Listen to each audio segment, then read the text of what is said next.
नमस्कार दोस्तों, कैसे हैं आप? आज मैं फिर भूपेश शर्मा आपके लिए एक नई वीडियो के साथ उपस्थित हुआ हूं, जिसमें हम जीबी सॉ के इंट्रोडक्शन के बारे में समझेंगे। जीबी सॉ जो कि हमारे arms and the man novel के, ड्रामा के हमारे ऑथर हैं, हम उन्हें ही आज पढ़ने वाले हैं। आइए जरा ध्यान देते हैं जीबी सॉ के बारे में। GB saw was born in 1856 and died in 1950. He was the youngest child of a civil servant. GB Shaw was born in Dublin, Ireland. GB Shaw अपने माता-पिता के सबसे छोटे संतान थे और उनका जन्म डबलिन, आयरलैंड में हुआ था। Shaw was an Irish dramatist and literary critic. Shaw को एक Irish dramatist and literary critic भी माना जाता है। He is considered to be the first modern dramatist to establish his plays as literature. ऐसा माना जाता है कि ये पहले मॉडर्न ड्रामेटिस्ट थे जिन्होंने अपने प्लेस को लिटरेचर के रूप में प्रस्तुत किया था।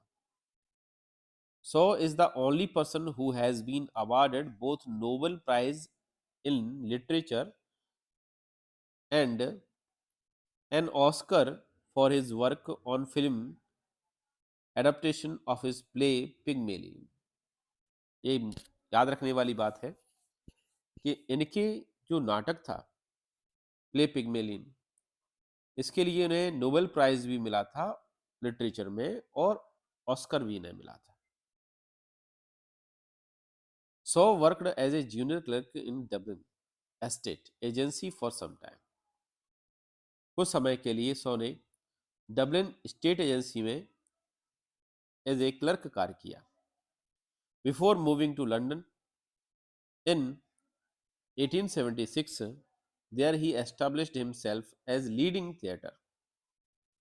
तो जब ये 1876 में लंदन गए, उससे पहले ये अपने आप को एक अच्छे ड्रामेटिस्ट के रूप में प्रस्तुत कर चुके थे। Music critics writing reviews for the Saturday reviews उस समय एक पत्रिका चलती थी उस जमाने में। सैटरडे रिव्यू, ड्रामेटिक रिव्यू 1885 और 86 में। दूसरा था आवर कॉर्नर 1885-86 में। द पाल माल गेजेट 1885-88 से। द वर्ल्ड 1886 से 94 एंड द स्टार 1888 से 90 के बीच में। He also became a prominent member of the Fabian society. Fabian society किसकी थी? ब्रिटिश सोशलिस्ट ऑर्गेनाइजेशन थी and wrote many speeches for it. तो ये फेबियन सोसाइटी के सदस्य भी थे और इसके साथ ही इन्होंने इसके लिए काफी सारे स्पीचेस भी लिखे थे। Shaw began his literary career by writing novels, but all 5 of his novels proved unsuccessful. उन्होंने सबसे पहले नोवेल लिखना भी शुरू किया, लेकिन इनके नोवेल जो थे अनसक्सेसफुल रहे। His early plays Widower Houses, The Flanders, Mrs. Warren's Professions has been characterized in unpleasant plays because their dramatic power is used to force the spectators to face unpleasant facts. इनके ये सारे के सारे जो novels थे, dramas थे, वो unsuccessful रहे। अनसक्सेसफुल क्यों रहे? क्योंकि इन नाटकों को पढ़ने के बाद, प्लेस को देखने के बाद जो भी स्पेक्टेटर्स होते थे उन्हें अनप्लीजेंट फैक्ट्स से गुजरना पड़ता था।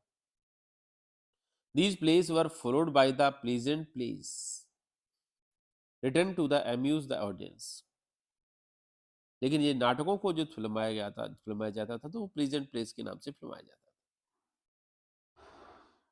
These included arms and the men's 1894 में। इसको याद रखना है क्योंकि आर्म्स एंड द मेन्स हमारे इसका लेखक का प्रमुख लेख है हमारे सिलेबस के according. Candida 1889, you never can tell 1896, the man of destiny 1895, arms and the man's was Shaw's first commercial success. ऐसा माना जाता है कि आर्म्स एंड द मेन जो है 100 का जीबी 100 का सबसे पहला कॉमर्शियल सक्सेस माना जाता है। It germs romantic heroism associated with war and deals with the futility of war after the interruptions of the dramatic output caused by the World War First. Saw return to the stage with his last work, including the ambitions back of the Wesley 1921, a five-play cycle on what he called the creative evolutions, and St. John 1923। तो ऐसा माना जाता है कि इनके द्वारा जो बनाए जिनके द्वारा जो लिखा हुआ आर्म्स एंड द मैन इनका पहला सबसे सक्सेसफुल ड्रामा रहा और इनकी बुक भी बाद में रही। इसके बाद इन्होंने काफ़ी सारे नॉवेल्स लिखे और उन नॉवेल्स को लिखने के बाद इनकी जो स्थिति सही बनी वो उसके बाद क्या है बीच में फिर से ड्रॉप हो गई और 1921 में फिर से उन्होंने लिखना शुरू किया। फिर 1923 में फिर उसके बाद a play based on life and trial to Joan of Arc. He died of kidney failures on 2 November 1950। Kidney failure से इनकी डेथ हो गई 2 नवंबर 1950 में at the age of 94, precipitated in the by injuries incurred by the failing while pounding trees। तो इनकी जो kidney failure की वजह से इनकी डेथ हो गई थी 94 की एज में। लेकिन जब जो इनके प्रूनिंग करते समय जब हम पेड़ों को काट छाट करना होता है वो प्रूनिंग कहलाती है। उस समय ये करते समय ये गिर गए थे और इससे जो चोट आई थी उसके कारण से इनकी किडनी फेल्यूर हो गई और 2 नवंबर 1950 में इनकी डेथ हो गई। आइए हम इनके वर्क्स के बारे में पढ़ लेते हैं। वर्क्स का याद रखना होगा तो इनकी जो वर्क्स हैं उनको अगर आप याद रखेंगे इनकी डेट वगैरह याद रखेंगे तो आपको एग्जाम में जरूरी रहेंगे। प्ले अनप्लीजेंट 1898 में, विडोवर्स हाउस 1892 में, द फिलेंडर्स 1898 में, मिस्टर वॉरेन प्रोफेशन 1893 में, प्ले प्लीजेंट पब्लिश इन 1898 में, आर्म्स एंड द मेन 1894 में, इसको याद रखना होगा। कैंडिडा 1894 में, द मैन ऑफ डेस्टिनी 1895 में, you never tell can tell 1897 में। तो हमें इन सबको ध्यान से देखना होगा।